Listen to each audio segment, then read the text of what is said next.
Hi there. Thanks for tuning in. My name is Jillian Vorse, and I'm host of the show. I'm quite excited about today's guest, and I'm glad you tuned in. Courage, conviction, and empathy. This is how I think of her. She has so much to offer. And if you're in a season considering making a change or personal or professional transformation, this is the episode for you. I'm really excited to have her here. But let me tell you a little bit about her background before we welcome her. First, Tania Carvalho is an internationally accredited executive coach with over 2 decades of experience in financial services, including leadership roles in fintech. She now specializes in leadership development, strategic career planning, and mindset transformation, and helps high achieving professionals thrive in high pressure environments. Passionate about equity and social justice, Tanya also advocates for women's rights and is currently completing a master's in philanthropic studies to expand her impact. Tanya, I am really happy that you're here. I so much appreciate you taking the time. So, welcome to One Handshake. Thank you so much, Jillian, and thank you so much for having me and for the lovely introduction. I'm really excited to be here today. Yeah, it's funny because when we talked last, when we were talking about the podcast, it was like a mind blowing conversation. It was so like made me think and made me feel and made me laugh, sometimes all at once.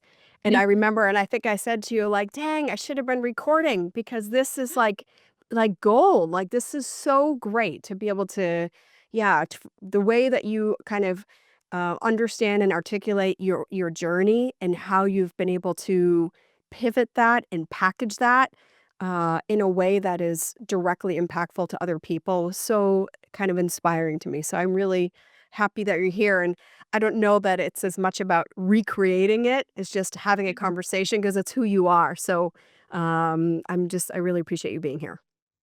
No, thank you so much. I'm very excited, and yes, I do remember our conversation.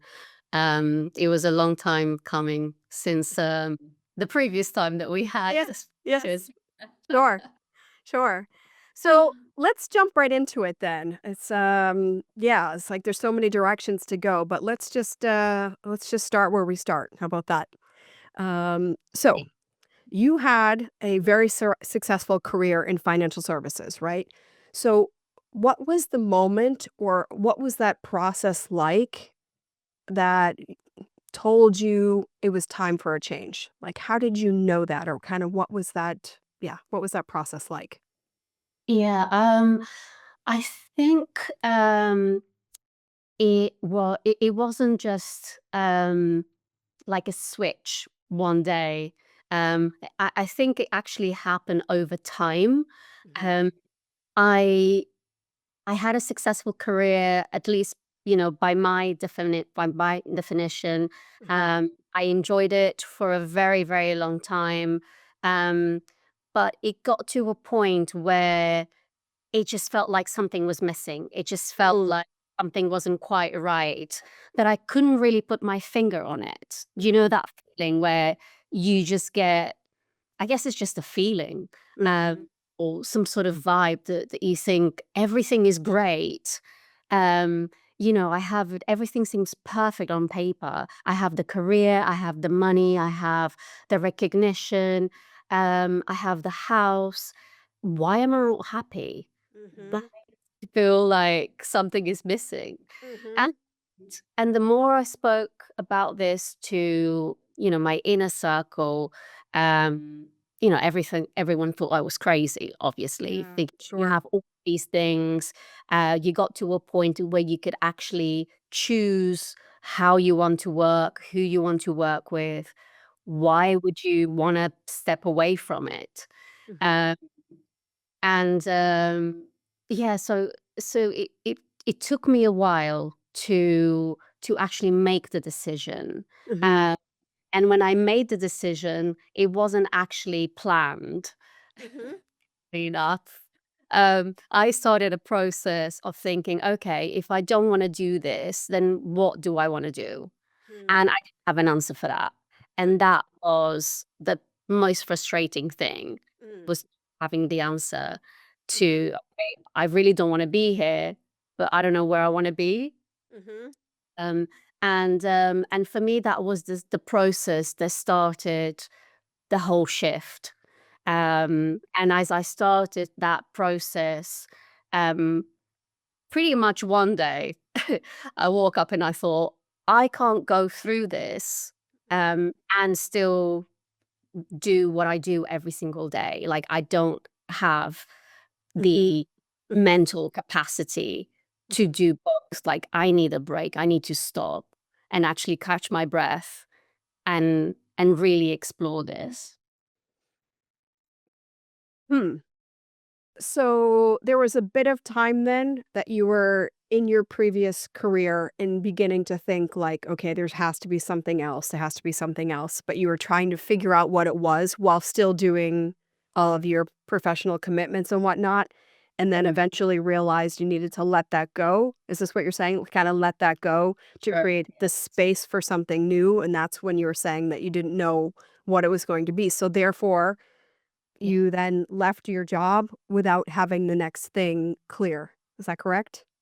That's correct, which is super scary. Yeah, right, which is why I introduced you talking about the courageous factor because, like, wow. And so what was that like? Like, do you remember the first day or, like, that first week? Like, I'm gonna assume it was, like, up and down, like, "What did I just do?" And then, "Oh, this is so liberating." And then, "Oh my gosh," like, what was that like, and how did you kind of manage that? Pretty much. Actually, before I even voiced my decision, Mhm, um, and the very first person that I voiced my decision, which again, it wasn't planned, it was actually my therapist. I just mhm, happened to have a session that day. mhm. Um, and we were just chatting, and suddenly I just said it. I just said, actually, I need to quit my job. I Mm. can't do both at the same time. And, I just started crying and laughing at the same time. Yeah, that sounds about right. I honestly did not know what to do. I was so Mm, happy. The mm, the feeling actually, the feeling was relief. mm, The feeling was relief to actually say it and mhm. to actually make that decision. But yeah, it was super scary, and actually, it's not something that I recommend, like, when someone asks me, Sure. uh, "I want to make the shift," because I think you have to be so clear about why you're doing that, Mm. Yeah. why you're throwing yourself into uncertainty, why you're throwing yourself into the unknown, why the comfort and familiarity and security of where you are is just no longer viable. Mhm. And it's actually better to throw yourself um, into the unknown than to have that. Um, yeah. Wow, wow. So, there's a couple things I wanna ask. So let me go here for a moment. So now you've made the decision and then you did the thing. You had your last day, in the office, perhaps. And then yeah, like what then? How did you go about trying to discover what your next step was going to be or your next chapter was going to be? Like how did you get started with that? Um, I actually went through a process of coaching. Okay. I thought, I can't do this by myself. So I did have the support of a coach. I had the support of a very small group of people that were kind of going through the same thing, but wanted different things for different reasons. Mhm. Um, but it was good to feel like I wasn't alone. Um, so there was at least a handful of people that I could talk about it, and they could totally relate. Mhm. Um, and one of the most important things I did was to actually start expanding my network. It was Mhm. really to talk to people. Yeah. I would say that no matter what you want to do, if you want to make a change, whether you want, I don't know, to find a new job or to uh, to start a new business or to move to a different country, you need those connections, or you need to make those connections. Because what I did realize was, and it was something that really struck me. I always thought that I had a massive network. Yeah. And when I decided to, okay, I don't want to do this, but I don't know what I want to do, then I have to go and explore other things. Mhm. And then I realized that actually I was living in a tiny little bubble in this Mhm. huge whole world exists outside of that tiny little bubble that I thought it was my world. Right. And suddenly I'm feeling overwhelmed thinking, okay, so actually there are a million different options. And Right. there are billions of people that I can be having conversations with. Where do I start? Mhm. Mhm. But that's exactly where I started. It was by having conversations. And I think that's actually where we met. Uh, Yes. it was by reaching out and just having a conversation just for the sake of it, because I didn't have an agenda. Mhm. I was just showing up, being curious, trying to find out more about you, what you did.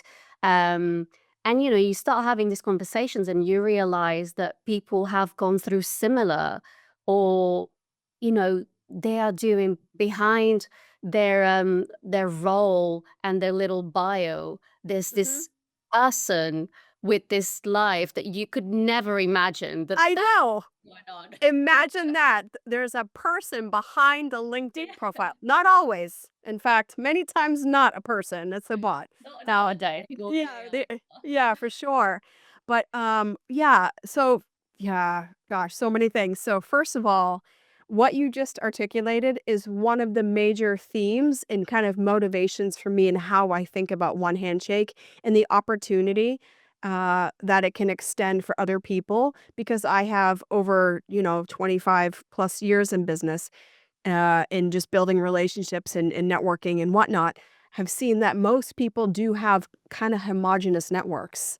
And it can be really great kind of as you're doing the climb, so to speak, you're in your thing. But as soon as you want to make a shift or you need to, or anything changes, suddenly you realize. So exactly what you experienced is part of the reason and the inspiration for creating One Handshake is to provide an environment for folks to be able to interact with people that are outside of their world and their bubbles because really most people do spend most of their time in bubbles, whether it's a homogenous network or even socializing, personal life, all of that. So when you go to make a change, it can be really difficult because often friends or family, they love us, they care for us, generally speaking, but they also have a certain bias, their own objectives, their own agendas, and it's like if you change things, it's like, what does that mean about them? And all of these dynamics in play. So, And they y usually think like us. yeah, exactly. Yeah, So how right. can you change if Right. everyone is thinking the same, The same, exactly. behaving the same, Yeah. feeling the same? Yeah. Mhm.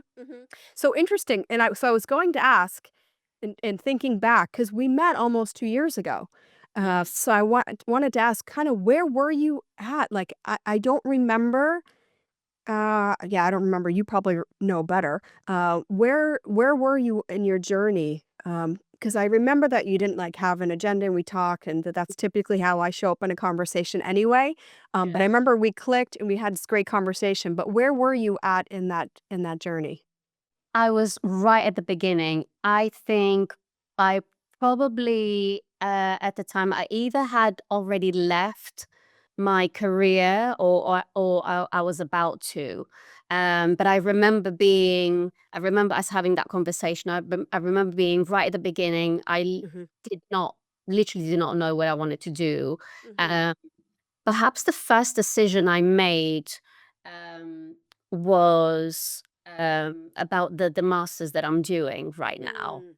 Hmm. Um, and that's probably on the back of all of the work that I was doing, around my values Hmm. and my beliefs in all of that.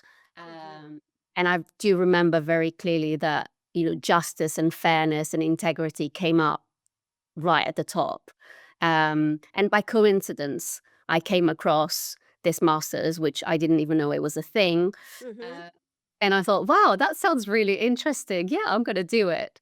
And it felt really liberating to think. actually now I have all the time in the world. Uh, yes, there's always the pressure, financial pressures. Always, we have to be realistic about it. But it just felt so liberating that I could go and learn something new, Mhm. uh, just because I could. Mm. Hmm. So as you were making this kind of in this process of discovering kind of the next iteration of you and where you're going to focus your time and resources. Um, so I'm curious if you recall how you were thinking about yourself or how you introduced yourself. And specifically, what I'm wondering about is, was there a time where you shifted your identity in the way that you introduced yourself? Because it often starts off with, I'm an ex Google person, or I'm and then eventually it's like we transition to, no, this is who I am now, and kind of shed the X, you know? So I'm curious if that has been your experience, or what can you share about that? Absolutely. And I think I was actually talking about that this week. I think when you change careers, especially after you've been doing something for a very long time, it becomes part of your identity. Hmm. And you're right, when you go and meet someone, um, they'll always say their name and they tell you what they do, or they tell you whether they're a mom or a dad. Um, it's part of their identity. So I've realized that um, I needed to figure out, okay, so how do I introduce myself now? Hmm. Uh, who is Tanya? Yeah. Uh, and I actually think that that is still evolving. Obviously, it's been 2 years. Um, it's I do feel my identity has shifted completely as well, Hmm. um, to a place where I don't define myself by so much by what I do, but what fulfills me and what drives me, what gives me energy, like what I'm passionate about. Hmm. Uh, I think that's actually the way that I would introduce myself, like in a normal setting, Hmm. uh, as opposed to say, "Oh, this is what I do." Hmm. Uh, but yeah, there was definitely a very long period of time where, again, it was just so scary and so unsettling. I felt unsettled. Like, I remember telling people, "I feel uncomfortable every single day." Yeah, I know that feeling. Yeah. Because I don't know what's happening tomorrow. Mm. And, even though I could, make a plan for the next day, I'm a planner, I love being organized, and I love, Mhm. I have a million to-do lists. Mhm.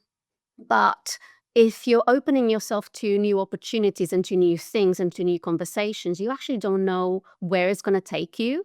Yeah. So I remember feeling very unsettled and very uncomfortable. Mhm. Uh, and to add to that, the fact that suddenly my identity, I was no longer that person. Right.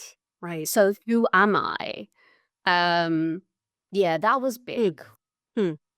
So as your kind of career shifted, your professional focus shifted, Um, were there similar shifts in your wider circle? Like, did you discover that some people that you'd spend more time with, obviously in the office goes without saying, but were there similar kind of evolutions in your larger circle? Like, did you start identifying or spending more time with people that you maybe never would had otherwise, and maybe some people that just kinda like, I love that expression that people are in our lives for a reason, a season, or a lifetime. So I'm Yeah. wondering if you had some of the kind of parallel evolutions happening with your kind of larger personal circle. Yes, yes. And that's something that I've experienced throughout my life as Mm. things have changed. Uh, and um, and that was the beauty of starting conversations with random people for just for the sake of being curious. Mhm. Because suddenly, you have a chat and you just connect, Mhm. and you think, you know, I wouldn't have met this person otherwise. Mhm. It if I was just doing my day to day, obviously technology helps a lot. We don't have to be, um, in that proximity in real life. But yes, there was definitely a shift in my, not so much my inner circle, but my close circle, and then like my wider circle, Right. where, you know, people, I guess, weren't sure what I was doing anymore, so couldn't Mhm. really relate, or didn't know what to ask, or didn't Yeah. know how to have that conversation, because Mhm. the question was always, "So what are you doing now?" And I Mhm. can't believe you just left your career, Sure. and everything. So how long are you giving yourself? Yeah. Uh, it was always those questions that I didn't have an answer Mhm. uh, for, and I think, I mean, I can't speak for them, but the perception that I got was that made them uncomfortable as well. Sure. Sure. It's confronting for other people. It makes Yeah. them like, should I be doing that or what about me? And Yeah. yeah, so this can happen. Because So yeah, that's why I was asking you because I wondered if you yeah, experienced some of that too. yeah, 'cause I think at some level, um, I'm kind of, um, r living through their fears, Mm. um, and I have had a number of people say, "Oh, I wish I could do that. Mm. I wish I could make that change." Um And I said, "Well, it just depends how much you want it." Right. Because it is hard. It is hard. We're always going to find excuses. Um, and that's why I keep going back to, you need to know your why needs to be crystal clear, because Mhm. otherwise it's just so easy to give up. Mhm. It's so easy to give up. We're human beings. Our brains are wired for familiarity, comfort, safety, and Mhm. none of those things are present when you're doing Mhm. a shift like that. Mhm. Uh, so you need to have something that will anchor you so much that when you go through all of those self doubts, Mhm. and fears, and all of those limiting beliefs that come up, because they do come up every Mhm. single you'll do, I would have to go and ask myself, okay, why am I doing this? I actually Mhm. still have the post-its in front of me, Mhm. uh, and I still have the one saying, why am I doing this? Because whenever I have those doubts, whenever it's really hard, whenever I'm working really hard but I'm not seeing the results straight away, Mhm. and I have that thought, well, if you were in your career, you Mm. would be nice and comfortable. Mhm. And then I look at that and I think, okay, why am I doing this? And then straight away, I get my focus. So then, why are you doing this? Why am I doing this? Um, you know, I'll uh, I'll tell you a bit of a bit of a story. Whilst I was going through the actual shifting process, Mhm. and I was going through some coaching as well. There was one particular exercise that, um, yeah, I think um, it will be on my mind forever. It was very simple, and it was, um, I was to write my 90th birthday speech, Mm. and basically talk about my life, including my professional life. Mhm. And I remember looking at that and thinking, Mm. what am I going to write? That I've Mhm. been in financial services all my life. The end. Yeah. What? Uh, Clearly, there's been, I Yeah. had lots of achievements throughout my professional life, but I don't know why that's what I thought. Mm. I just thought, basically, my 90th birthday speech is just one sentence. Mm. Tanya was very successful in financial services for 40 or 50 years, or however long that would have been. And that really, that was like, Mm. yeah, I just thought, no, no, this can't be. Mhm. Um, I almost got this. I'm a very visual person, and I could see basically the rest of my life, how the rest of my life um, was panning out. It was almost like someone had already written the book of my life and it was the end. Right. And that was it. And I was watching it and I thought, okay, well, this is it. Wow. Wow. And that was so scary that I thought, no, I want to decide. I want Mm, to write mm, the rest of my life. I don't want to keep living every day just because I'm in this industry and just because, this is what people do. I even started having lessons yeah. because Yeah. that's what they do. That's yeah, and Yeah. I just want to play golf. I hate golf. Yeah. I thought Oh God. golf is really boring. And I was thinking, what do people do once they retire from my industry? Either that or you buy yourself a boat. Right. And I thought, Yeah. yeah, this doesn't feel right. Mm. And at that moment, I actually felt really empowered Hmm. and grateful because I thought I have a second chance at living my life again, almost like I get to live another life Mhm. if I really want to. Um, and I think that is why I'm doing this. I feel like I have been given the chance in terms of, just having the courage to actually do this. Mhm. Some days I still think I'm a bit crazy, but I feel so grateful to have this opportunity when I know so many people don't for different reasons Sure. to actually make every single decision myself every day consciously because I want to and because it feels good and it Mhm. feels aligned. Wow. And now, as an executive coach, you're also in a position to help people through this same transition or similar transition, Yeah. um, as well as to, the kind of high performance coaching as well, and dealing with a lot of pressures at once, et cetera, et cetera. So it's, yeah, I feel like it's an extremely powerful story that you have. Yeah. And I love the way you talk about it. It's, yeah, I really appreciate it. I can feel it. Yeah, amazing. Um, so as we wrap up, before we jump into our fireside chat with the One Handshake community, are there any last thoughts that you'd like to share? Something that we didn't get to yet?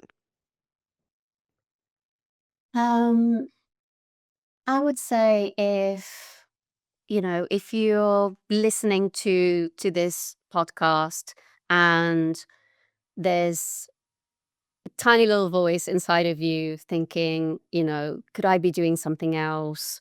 Mm. Is this it? Or I wonder if I should just try or just explore. I would say follow that. Follow that little voice, follow that gut feel.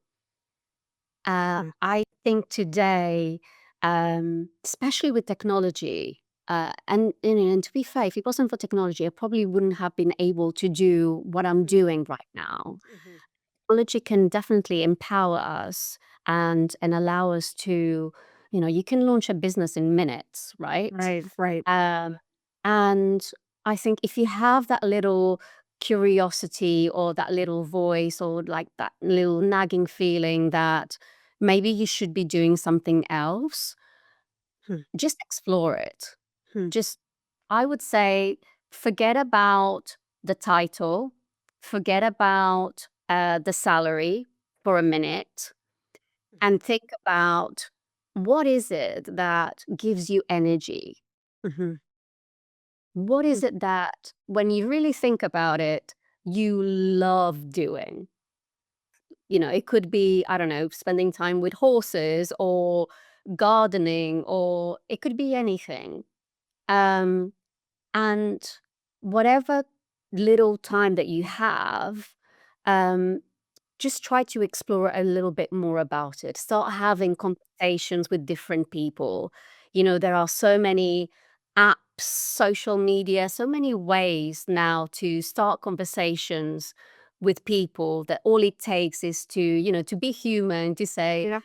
hey, Yeah. I love what you're doing this is really interesting, or I'm really curious. I can see that you're also into horses. Like, how did you get into Mhm. that? And um, how does it feel like? Because sometimes you might have an idea that you want to do something, but then you realize that you don't like the day to day of doing it. Sure. Sure. Maybe you like doing it once a month, but not Mhm. doing it every single day. So I would say reach out to different people, reach out outside of your circle. It's so easy to do it nowadays. Yeah. And, just be curious. Just be Mm. curious. Don't do it with an agenda. Be curious and listen. I think listening and being curious are the most underrated um, tools that we. Here, here. I could not agree more. I could not agree more. And so the last thing that I will share is that Tanya has offered her Skyrocket Your Career program. So there will be a link in the show notes for professionals that are looking for more fulfillment in their career or to step into a greater leadership position, etc. So look for the link in the further description in the show notes. And yeah, I just once again want to say thank you so much. It's always hard to wrap up a podcast because I feel like I could literally ask you questions all day long, or all night long, I guess. But in all sincerity, I really appreciate your time. Thank you for your generosity and willingness to share so kind of openly and vulnerably with us. So thank you. Thank you so And much. yeah, and for those of you listening, hope you'll tune in for the next episode. Thanks for being with us today. Cheers.